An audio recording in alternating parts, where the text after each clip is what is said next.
As many of us know, unfortunately, the U.S. is known for its citizens being either overweight or obese. Sadly, the same is true for our children. Studies show that from the year of 1980 to 2012, a generation, the children that were overweight in 1980, it was 7% of them from ages 6 to 11. That number has grown to 18% in 2012. Throughout the same time period, children from the ages of 12 to 19 has grown from 5% of them being overweight to 21% of them being overweight. Now, personally, when I was younger, I was fit, I was skinny, I was a normal child. Once I started hitting the elementary school years, that's when I began to notice a change in myself. I would come straight home after school or whatever I was doing, and I would come home and I would eat potato chips, watch TV, lay around the couch, and not be very active, not go out and play with my friends like I should have. I also was not able to play sports, which also hindered my weight ability. Thankfully, when I hit 7th grade, I was finally able to start playing sports. I played football and I did wrestling as well.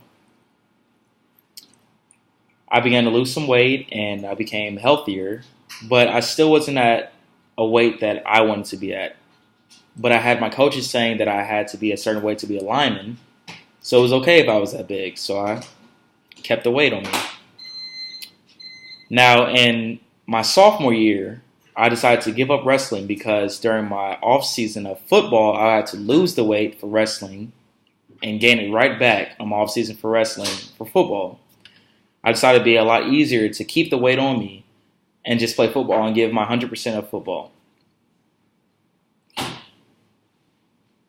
Sadly, that did not help me out to where I wanted to be personally. I did achieve goals like starting my junior year for the varsity team, and I became very successful in football. But at the end of my senior year, I realized that football is not everything.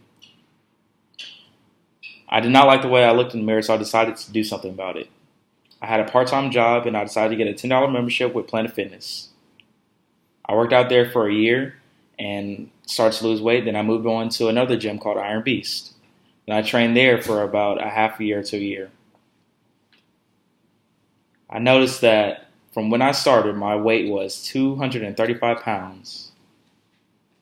And now my weight is 160 pounds. To get anything from this speech, I just want my viewers to know that if you put your mind to something, you can achieve it. If you're willing to put in the work and stay consistent, you can accomplish all your dreams.